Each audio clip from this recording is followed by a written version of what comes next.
नमस्ते दोस्तों, मैं पप्पू शर्मा कोडिंग शर्मा के इस चैनल पर आपका स्वागत करता हूं। आज का वीडियो एक नए कोर्स के ऊपर रहने वाला है, जिसके अंदर हम रीजनिंग को पढ़ेंगे और रीजनिंग के एक सिलेबस को आज देखेंगे और साथ ही एक नए टॉपिक को पूरी तरह से खत्म करेंगे।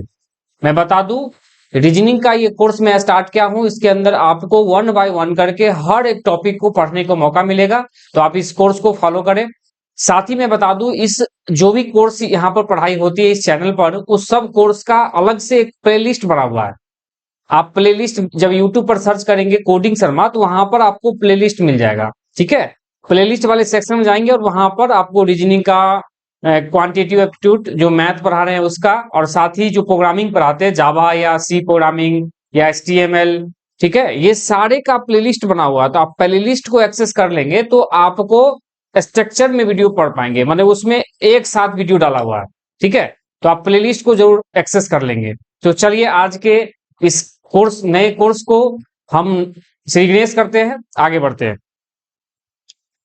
देखिए, रीजनिंग के इस सिलेबस के अंदर हम लोग रीजनिंग में दो चीज पढ़ते हैं। ठीक है, दो चीज पढ़ते हैं, एक वर्बल रीजनिंग और एक नॉन वर्बल रीजनिंग। ठीक है, तो वर्बल रीजनिंग के अंदर हम लोग क्या क्या पढ़ेंगे वो देखिए। श्रेणी पढ़ेंगे, सीरीज का पढ़ेंगे, समानता असमानता एनालॉग पढ़ेंगे से, वर्गीकरण पढ़ेंगे, क्लासिफिकेशन, कूट लेखन और कूट भाषा कोडिंग डिकोडिंग पढ़ेंगे, ब्लड रिलेशन पढ़ेंगे, डायरेक्शन सेंस पढ़ेंगे, दिशा निर्देश पढ़ेंगे, दिशा ज्ञान। उसके बाद अल्फाबेटिकल टेस्ट पढ़ेंगे।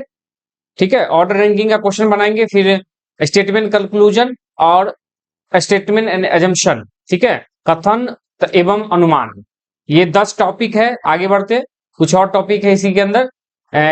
स्टेटमेंट एंड आर्गुमेंट, कथन एवं तर्क, कारण और इफेक्ट, माने कॉज एंड इफेक्ट। ठीक है, उसका डिसीजन मेकिंग पढ़ेंगे, ऑड वन आउट पढ़ेंगे, ऑड मैन आउट पढ़ेंगे, फिर लॉजिकल वेन डायग्राम देखेंगे, स्टेटमेंट कोर्स एंड एक्शन पढ़ेंगे और डेटा सफिशिएंसी, और लास्ट में पजल पढ़ेंगे। लास्ट में नहीं, पजल का क्लास जल्दी भी लेके आएंगे।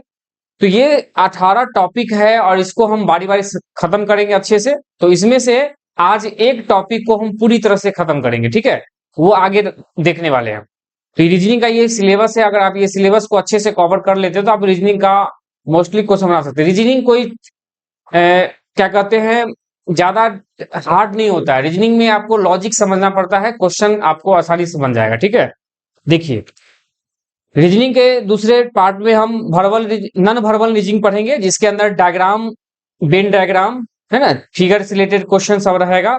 उसके अंदर हम लोग ये सारा चीज पढ़ने वाले, धीरे धीरे इसका भी क्वेश्चन लेके आएंगे। ठीक है, तो चलिए आज का डिस्कशन इन इक्विलिटी के ऊपर रहने वाला है। इन इक्विलिटी, असमानता। ठीक है, इन इक्विलिटी क्या है और इसके अंदर के क्वेश्चन कैसे कैसे पूछे जाते हैं, इस सब को आज इस वीडियो के माध्यम से हम अच्छे से खत्म करेंगे। और इसके अंदर दो टाइप है और दोनों टाइप को आपको 10 मिनट में खत्म कर देंगे। चलिए आगे बढ़ते हैं।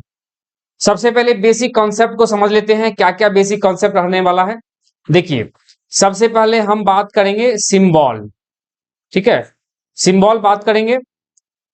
सिंबल में क्या क्या सिंबल होता है, greater than, less than, greater than equal to, less than equal to और इक्वल टू। ये 5 सिंबल है। इसके अंदर हम लोग क्या क्या देख सकते हैं, यहां पर हम एक हेडिंग बनाएंगे, सिंबल रह सकता है, ये हेडिंग बनेगा, मतलब सिंबल आ सकता है। ठीक है, यहां पर लिखेंगे सिंबल, मतलब ये सिंबल आ सकता है। अगला हेडिंग रहेगा कम से कम एक सिंबल होना चाहिए। ये हेडिंग बना लीजिए आप। ठीक है, लाइक पड़ गया, रुक जाइए, इसको सीधा कर ले। यहां पर देखिए, हाँ,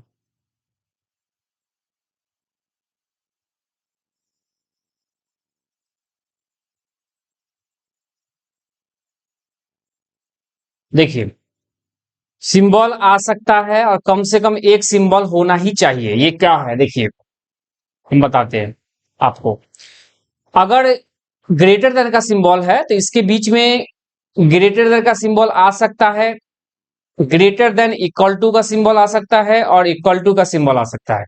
अगर लेस देन होता है तो लेस देन का सिंबल आएगा, लेस देन इक्वल टू का सिंबल आ सकता है और इक्वल टू का सिंबल आ सकता है। अगर ग्रेटर देन इक्वल टू का सिंबल है तो ग्रेटर देन इक्वल टू का सिंबल आ सकता है बीच में, या इक्वल टू का सिंबल आ सकता है। लेस देन इक्वल टू है तो लेस देन इक्वल टू का सिंबल आ सकता है, इक्वल टू का सिंबल आ सकता है, और अगर इक्वल टू सिंबल दिखता है तो सिर्फ और सिर्फ इक्वल टू का सिंबल आ सकता है। ये क्या लिख रहे हैं क्वेश्चन में स्पष्ट हो जाएगा, आप अभी वीडियो में बने रहेंगे, समझ में आ जाएगा अच्छे से। देखिए अब क्या है, कम से कम इसमें से कौन सा सिंबल जो है वो इसमें आ सकता है। देखिए इसको पेन चेंज करते हैं। देखिए कम से कम एक सिंबल होना ही चाहिए। अगर ये सारा सिंबल है इसमें से ग्रेटर देन होना ही चाहिए, इसमें लेस देन होना चाहिए, मतलब जो स्टार्टिंग में लिखा हुआ है वो कम से कम एक होना चाहिए, लेस देन इक्वल टू और इक्वल टू। आपको ये थोड़ा सा ढक गया होगा इसके अंदर, ये समझ लीजिए कि स्टार्टिंग में जो सिंबल सब है वो सिंबल अगर आता है क्वेश्चन के अंदर तो ये सब सिंबल तो हो में से कोई भी सिंबल होगा तो ठीक है, लेकिन कम से कम ये सारे सिंबल एक बार होना ही चाहिए। मतलब यहां हम लिखे हैं, देखिए कि अगर इक्वल ग्रेटर देन है तो ग्रेटर देन का सिंबल एक बार होना ही चाहिए, लेस देन का सिंबल एगो कम से कम होना चाहिए। अगर ग्रेटर देन इक्वल टू है तो ग्रेटर देन इक्वल टू का सिंबल एक होना चाहिए, अगर लेस देन इक्वल टू है तो लेस देन इक्वल टू का सिंबल होना ही चाहिए, और इक्वल टू है तो इक्वल टू का सिंबल होना ही चाहिए। उम्मीद करते हैं ये चीज समझ में आ गया होगा। ठीक है, आगे बढ़ते। अब टाइप 1 जो है इसको समझते हैं, बहुत इजी है और इसको अच्छे से समझते हैं। देखिए पहला क्वेश्चन है कि A greater than equal to B, B less than equal to C. इधर लिखते हैं हम A greater than equal to B, उसी तरह B less than equal to C, और आगे क्या लिखा है कॉमा देके, सी लेस देन डी, मतलब सी इसी में जोड़ देंगे हम, सी लेस देन डी। ठीक है, और डी ग्रेटर देन एफ, ये क्वेश्चन हो गया, डी ग्रेटर देन एफ। ठीक है, डी ग्रेटर देन एफ हो गया। अब आइए उसको पेन चेंज कर दीजिए। हाँ, अब इसमें पहला क्वेश्चन देखिए क्या कह रहा है। पहला क्वेश्चन है एफ ग्रेटर बी, मतलब हमको ढूंढना है एफ बड़ा है बी से, यही ढूंढना है, एफ बड़ा है बी से। देखिए एफ यहां है और बी यहां है, मतलब एफ से बी की तरफ बढ़ेंगे और इसको बीच के अंदर, इसकी एफ और बी के बीच में देखेंगे सिंबल का रिलेशन कि कौन कौन सा सिंबल हो सकता है। मैंने बताया था, जैसे मैंने बताया था ग्रेटर देन अगर दिखे तो उसके बीच में ग्रेटर देन इक्वल टू या इक्वल टू, ये तीनों सिंबल सिर्फ होना चाहिए, इसके छोड़ के कोई चौथा सिंबल नहीं होगा। आइए देखिए, एफ से जब बी की ओर बढ़ते हैं तो एफ से बी की ओर बढ़े तो एफ के बाद मिला लेस देन, एफ से चल रहे हैं तो इधर से चलेंगे तो लेस देन कहलाएगा और इधर चलेंगे तो राइट ग्रेटर देन कहलाएगा। तो यहां पर हमको क्या मिला, एफ छोटा है बी से, एफ छोटा है बी से, मतलब बड़ा खोजना था और इस सारे सिंबल में से यहां दिखा छोटा मिल गया, तो छोटा मिल गया तो हम आगे बढ़ेंगे ही नहीं, तो ये क्वेश्चन, ये ऑप्शन गलत हो गया, एक नंबर सही नहीं होगा, एक नंबर जवाब गलत है। मतलब एफ छोटा है बी से, बी डी बड़ा है सी से और सी बड़ा है बराबर है बी के, मतलब ये यहां से यहां तक तो बड़ा ठीक है, यहां रिलेशन सही हो रहा, सेटिस्फाई हो रहा था, लेकिन जैसा ही इधर बढ़ रहे थे एफ से डी की तरफ बढ़ रहे थे तो छोटा का रिलेशन हो गया, एफ छोटा है डी से, एफ छोटा है, यहां हम बड़ा का रिलेशन देखना है तो ये गलत हो गया, ऑप्शन एक गलत हो गया। अगला देखिए, अगला क्वेश्चन है ए बड़ा है डी से, ये ढूंढना है, ए बड़ा है डी से। देखिए ए यहां है और डी यहां है, ठीक है, तो ए जो है डी से बड़ा, फिर बड़ा का बात वही हुआ, इस तीनों सिंबल में से कोई होगा, चौथा नहीं होगा, तो ए बड़ा या बराबर है बी के, यहां तक सही है। बी बड़ा या बड़ा है, बी छोटा है या बराबर है सी के, जैसे कि छोटा बीच में आ गया, जैसे ही छोटा आ गया तो बात खत्म हो गया, ये भी ऑप्शन नहीं होगा, मतलब दोनों ऑप्शन गलत हो गया। इस क्वेश्चन का आंसर क्या होगा, यदि न तो निष्कर्ष एक न ही दो अनुसरण करता है, माने ऑप्शन नंबर डी इस क्वेश्चन का जवाब हुआ। उम्मीद करते हैं थोड़ा बहुत समझ में आ हो गया। अभी अगला क्वेश्चन को भी हम डील करेंगे तो समझ में आएगा, आप पेशेंस बना के रखिएगा। आगे बढ़ते हैं, क्वेश्चन नंबर 2 को देखिए।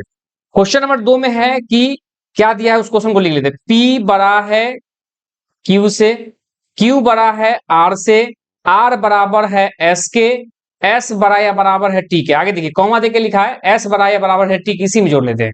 S बड़ा या बराबर है T के, T छोटा है या बराबर है U के, और U बड़ा या बराबर है V के। चलिए इसमें हम जोड़ दिए, इन सारे रिलेशन को हम इसमें लिख दिए।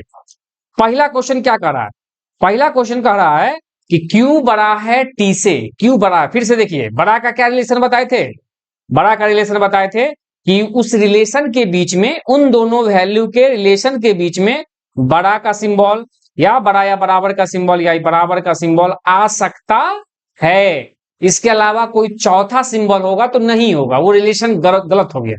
ठीक है, और मैंने एक भी बात बताया था, अगर ये तीनों सिंबल आ रहा है तो सही है, लेकिन एक चीज और ध्यान रखेंगे, इन तीनों सिंबल में से कम एक बड़ा का सिंबल जरूर आना चाहिए, कम से कम एगो बड़ा का सिंबल आना ही चाहिए। आप देखिए Q बड़ा है T से, Q यहां है, T कहां है, यहां है। अब Q से T की ओर बढ़ते हैं, Q से T की ओर हम बढ़ रहे हैं। अभी देखिए Q से T की ओर बढ़ रहे हैं, बड़ा का रिलेशन खोजना है, तो Q से R की ओर बढ़े, बड़ा मिला, बराबर भी मिला, ये तीनों सिंबल को आप देखिए, ठीक है, और यहां पर बड़ा या बराबर मिला T। चलिए मतलब ये ही तीनों सिंबल इसके बीच में आ रहा है, एकदम सही है। और एक चीज और हो, अगला क्या है कि कम से कम एक सिंबल जो है बड़ा का होना ही चाहिए। तो देखिए Q से जब T की ओर बढ़ते हैं तो एक सिंबल बड़ा का यहां पर मिल रहा है, इसका मतलब ये ऑप्शन सही है, ये ऑप्शन सही है। अगला देखिए, अगला है S छोटा है Q से, S छोटा है या बराबर, S छोटा या बराबर है V के। देखिए छोटा या बराबर के बारे में क्या बताए थे, क्या क्या आ सकता है, छोटा या बराबर आ सकता है या तो बराबर आ सकता है, और कम से कम छोटा या बराबर एगो होना ही चाहिए। देखिए छोटा या बराबर के में बताए हैं कि छोटा या बराबर हो सकता है, और कम से कम एगो छोटा या बराबर आना ही चाहिए। तो देखिए चलिए इसको हम फिर से इंप्लीमेंट करते हैं इस क्वेश्चन में। आइए देखिए एकदम समझते चलिएगा, यहां पर क्या है S और V, S यहां है V यहां है। देखिए S यहां है, S से V की ओर चलेंगे, S से V की ओर चलेंगे तो S छोटा है या बराबर V के। देखिए S से V की तरफ जब बढ़े तो यहां पर बड़ा मिल गया, हमको छोटा खोजना था, और ये बड़ा का सिंबल जैसे मैंने बताया छोटा ढूंढना है तो छोटा ही होना चाहिए, या यहां पर बड़ा खोज गया, मिल गया। तो ऑप्शन नंबर क्या हो गया बताइए, ऑप्शन नंबर 2 गलत हो गया। ठीक है, इसका ऑप्शन सिर्फ एक सही होगा, मतलब केवल निष्कर्ष एक अनुसरण करता है, ऑप्शन नंबर 1 सही हो गया। ठीक है, इस क्वेश्चन का जवाब हो जाएगा ए। हम उम्मीद करते हैं कि थोड़ा सा और अच्छे से क्लियर हुआ होगा। एक क्वेश्चन को और लेते हैं और फिर अच्छे से बनाते हैं। देखिए ये देखिए बहुत छोटा सा क्वेश्चन, कथन निष्कर्ष दिया है, यहाँ पर एक साथ लिखा है, कॉमा का नहीं है, एक ही साथ जोड़ दिया। चलो हम अलग से भी लिख सकते हैं, यहीं पे लिखेंगे। यहाँ क्या कर रहा है कि पहला क्वेश्चन है कि Q बड़ा या बराबर है D के। देखिए बड़ा या बराबर में क्या बताए थे, बड़ा या बराबर में क्या हो सकता है, बीच में बड़ा या बराबर ही आ सकता है, इसके अलावा कोई तीसरा सिंबल होगा तो नहीं होगा। कम से कम सेटिस्फाई करने की रिलेशन एगो बड़ा या बराबर होना ही चाहिए। आइए देखिए Q से F की तरफ बढ़ेंगे, Q से जब F की तरफ बढ़े तो हमको यहां पर क्या मिला, हमको क्या मिला, बड़ा, और यहां क्या है बराबर। अब एक सिंबल जो है मिला, चलिए Q से बड़ा या बराबर यहां पर क्या बताए थे कि कम से कम एगो सिंबल होना ही चाहिए बड़ा का, ये गलत हो गया। अगला क्या है, T बड़ा है F से, T बड़ा है F से, T से जब F की तरफ बढ़े तो बड़ा या बराबर है, तो ये बड़ा का एक सिंबल कम से कम होगा। 2 नंबर ऑप्शन सही है, इसका मतलब ऑप्शन 2 सही हो जाएगा, एक गलत है, अनुसरण 2 करता है बी। ठीक है, जैसे देखिए इसमें क्या था कि फिर से देखिए B बड़ा है T से, और T बड़ा है Q से, और Q बड़ा है R से, R बराबर है F से। पहला जो रिलेशन था Q बड़ा या बराबर है F के, ये बड़ा या बराबर है F के, ये 100% सेटिस्फाई नहीं करेगा। अगर इसको हम बोलेंगे ये हो सकता है तो चलेगा, लेकिन 100% सेटिस्फाई नहीं होगा, कंफर्म नहीं बोल सकते कि बड़ा या बराबर होगा। देखिए Q से R बड़ा है और R बराबर है F के, मतलब Q से आर और एफ दोनों बड़ा हो सकता है, बड़ा या बराबर नहीं हो सकता है। दोनों बड़ा या बराबर का कंफर्म नहीं बोल सकते, इसलिए ऑप्शन एक गलत है, दो सही होगा। ऑप्शन नंबर दो इसका, ये 2 नंबर आंसर सही है। एक क्वेश्चन और लेते हैं।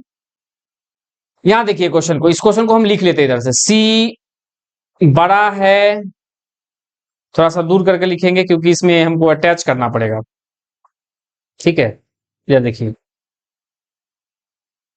सी बड़ा है बी के, बी बड़ा है बराबर है एल के, ये क्वेश्चन है। आगे लिखा है, आगे क्यू आर दिया है, ये सब कुछ नहीं है इसके अंदर, हमको सी मिल रहा है। तो सी के पास आएंगे, सी बराबर है पी के, बराबर पी के, पी छोटा है ई से, चलिए इसको उलट के लिखेंगे, और ई बराबर है क्यू के। देखिए ये दोनों, ये वैल्यू और ये अलग था कॉमा से, हम इसको एक साथ जोड़ लिए, इसे जोड़ना आना चाहिए आपको। चलिए पहला क्वेश्चन क्या कहता है, देखिए क्यू बड़ा है बी से, फिर वही देखिए बड़ा का क्या बात हुआ, बीच में या तो बड़ा में आना चाहिए, या बड़ा या बराबर होना चाहिए, या बराबर होना चाहिए। लेस देन के अंदर या तो लेस देन होगा, या लेस देन इक्वल टू होगा, या इक्वल टू होगा, ठीक है। तो आइए, क्यू बड़ा है बी से, क्यू यहां है, क्यू से बी की ओर बढ़ते हैं, तो क्यू से बी की ओर बढ़े तो बराबर मिला, हो सकता है बड़ा मिला, ये भी हो सकता है बराबर भी है, ये मतलब ऑप्शन नंबर एक सही होगा। दूसरा देखिए, एल छोटा है ई से, एल से जब ई की तरफ बढ़े, एल से जब ई की तरफ बढ़े तो छोटा का मिलना चाहिए। तो एल से ई छोटा के में क्या है, छोटा या बराबर, ये भी सही है, छोटा है छोटा है छोटा है, और ए को कम से कम छोटा होना चाहिए, तो ये भी सही है, मतलब ये सेटिस्फाई कर रहा है। ऑप्शन 2 नंबर पॉइंट भी सही है। तीसरा देखिए, क्यू बड़ा है एल से, क्यू बड़ा है, क्यू यहाँ है और एल यहाँ है, तो स्वाभाविक है कि ये देखिए क्या हो रहा है, बराबर है, बड़ा है, बड़ा बराबर है, बड़ा है, बराबर है, बड़ा है, बराबर है। बड़ा के केस में क्या बताए थे, ये तीनों सिंबल आ सकता है, यही 3 को सिंबल तो दिख रहा है, और कम से कम एक सिंबल इसके अंदर बड़ा होना चाहिए, इसके अंदर एक छोटा होना चाहिए, बड़ा भी कम से कम एगो है तो चलेगा। इसका मतलब ऑप्शन यही है, तीनों सही है, मतलब सभी अनुसरण करते हैं। ऑप्शन नंबर डी इस क्वेश्चन का जवाब हुआ। उम्मीद करते हैं कि आपको और स्पष्ट हुआ होगा, आप प्रैक्टिस कीजिएगा। आगे बढ़िए, इस क्वेश्चन के अंदर देखिए कौन सा कह रहा है सेटिस्फाई करेगा। देखिए टी बड़ा है भी से, टी यहां है और भी यहां है, टी यहां है, एक मिनट, टी यहां है और भी यहां है, टी से भी की और तरफ बढ़े, क्या हो गया, रुकिए वापस आने दीजिए, कलम ले लेंगे।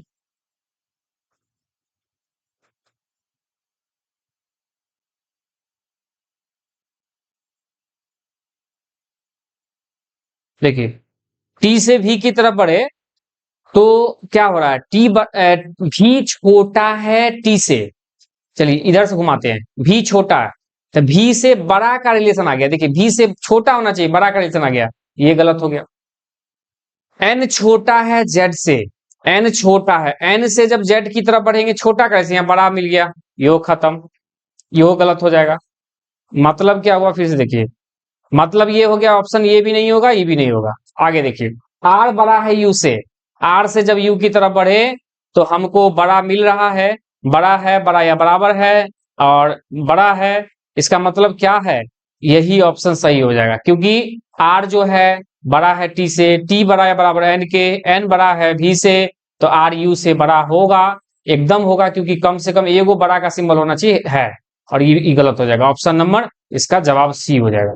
उम्मीद करते हैं और स्पष्ट हुआ होगा। इसमें क्या है, ये दो वैल्यू दिया हुआ है, इसको इसमें फिल करना है, आप इसको बनाने की कोशिश कीजिएगा, ठीक है। इस सारे क्वेश्चन को बनाइएगा। टाइप 2 में अगले वीडियो में हम टाइप 2 लाएंगे, तो ये सब क्वेश्चन को फिर से हम एक बार देख लेंगे आपके लिए, ठीक है। ये क्वेश्चन देखिए, इसको भी आप बनाने की कोशिश कीजिएगा, ये क्वेश्चन है, वीडियो को पॉज करके इसको बनाइए, और कॉन्सेप्ट जो आप बताए हैं उसको ध्यान रखिए। ये सारा क्वेश्चन इसी के अंदर है, क्वेश्चन 11, 12, 13, ठीक है, 14, 15, आइए 16 भी है, ये सब एक, आप टाइप 2 आया, टाइप 2 को अगले वीडियो में लाएंगे क्योंकि वीडियो बहुत लंबा हो जाएगा। चलिए इसमें से कोई एक क्वेश्चन हम बता देते हैं जो थोड़ा सा अलग था।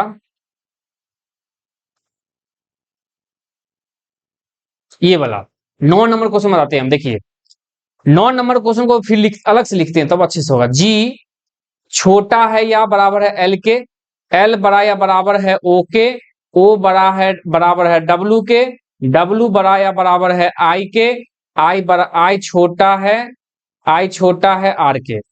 ऑप्शन पहला क्या कहता है, I छोटा है L से। देखिए I छोटा है, I से जब L की तरफ बढ़ेंगे, I यहां है, L यहां है, I से जब L की तरफ बढ़े तो छोटा करे से। देखिए I छोटा या बराबर है W के, W छोटा या बराबर है O के, O छोटा या बराबर है L के। इसका मतलब छोटा या बराबर है, छोटा या बराबर है, हम कंफर्म नहीं बोल सकते हैं कि छोटा है। चलिए गलत हो गया ऑप्शन। अगला ये I बराबर L के, I से जब L की तरफ बढ़ेंगे तो बराबर होना चाहिए। तो देखिए यहाँ क्या है, छोटा या बराबर, यहाँ क्या है, छोटा या बराबर, यहाँ क्या है, छोटा या बराबर। तो छोटा या बराबर तो है, लेकिन बराबर कंफर्म नहीं बोल सकते कि बराबर होगा। मतलब L बराबर I, ये भी कंफर्म नहीं बोल सकते हैं कि बराबर होगा।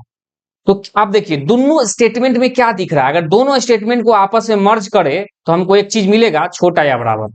क्योंकि I यहां भी है, I यहां भी है, L यहां भी है, यहां भी है। यहां पर बड़ा था, देखिए यहाँ छोटा था, यहाँ छोटा, यहाँ बराबर है, और दोनों वैल्यू सेम है। ये दोनों को कंबाइंड फॉर्म में हम कह सकते हैं छोटा या बराबर। मतलब ये हुआ कि दोनों स्टेटमेंट गलत तो हो गया, लेकिन कंफर्म नहीं बोल सकते कि छोटे होगा, ये कंफर्म नहीं बोल सकते बराबर होगा। मतलब दोनों में डाउटफुल है, ठीक है, या तो छोटो भी होगा या बराबर भी है। इसलिए इसका आंसर हो जाएगा ऑप्शन नंबर सी। ठीक है, मतलब आइदर एक या आइदर दो, मतलब या तो छोटा है या बराबर है, क्योंकि यहां पर दोनों रिजल्ट आ रहा है। क्योंकि देखिए छोटा या बराबर में क्या मतलब हुआ, या तो छोटा है या तो बराबर है, दोनों आता है इसके अंदर। इसका मतलब क्या हुआ, देखिए छोटा या बराबर का मतलब क्या, या तो छोटा होगा या बराबर, ये दोनों हो सकता है, या तो छोटा नहीं तो बराबर, या तो छोटा नहीं या तो बराबर। ठीक है, ये दोनों हो सकता है, हम कंफर्म नहीं बोल सकते हैं। तो जब कंफर्म नहीं बोल सकते हैं तो वो क्या आ जाएगा, आइदर का कंसेप्ट चल जाएगा और ऑप्शन नंबर सी कल आएगा। ठीक है, तो उम्मीद करते हैं ये सारा क्वेश्चन जो दिखाए थे आप एक बार प्रैक्टिस कीजिए, और फिर अगले वीडियो मिलते हैं टाइप 2 के साथ, और अच्छे से खत्म कर देंगे इनक्लूडिव को, फिर अगले टॉपिक को, अगले चैप्टर को हम अच्छे से डिस्कशन करेंगे। Thank you. अगर ये वीडियो पसंद आता है तो एक लाइक कर दे और अपने दोस्तों में बताएं, अच्छा रहेगा। ठीक है, और वीडियो से रिलेटेड जो भी प्लेलिस्ट है वो आप एक्सेस कर सकते हैं, वहां से आप कंप्लीट एक साथ वीडियो मिल जाएगा। Thank you.